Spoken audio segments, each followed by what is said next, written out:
ខ្ញុំស្អប់អារម្មណ៍ពេលនឹងបំផុតពេលដែលមេឃភ្លៀងខ្ញុំគឺ clean មួយអ្នកនេះអត់ដឹងទេតែបន្ថែមជាមួយអូនសាគឺ clean ហើយកាត់ភ្លៀងកាត់ផ្គររន្ទះមិនក៏ទៅអ្នកនរគ្នាឥឡូវអាសាទៅទៅដើរមកជុំខេងលោមានអីញ៉ាំឥឡូវដើរក្បែរឥឡូវមកដល់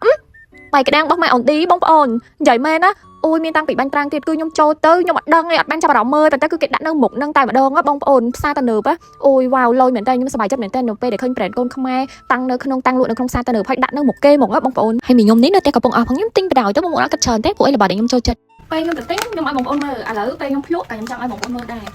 និយាយទៅភ្លក់ឯងក៏បានដែរប៉ុន្តែអត់ចិត្តអត់ចង់ឲ្យបងប្អូនឃើញតែ clean ចង់ញ៉ាំដែរអូមែនទេបងប្អូននិយាយមែនតែអត់ឆ្លេងនេះគេមានសាច់ផាក់គេនេះ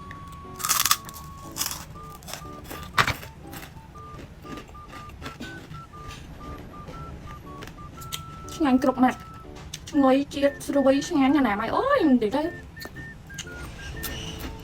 បង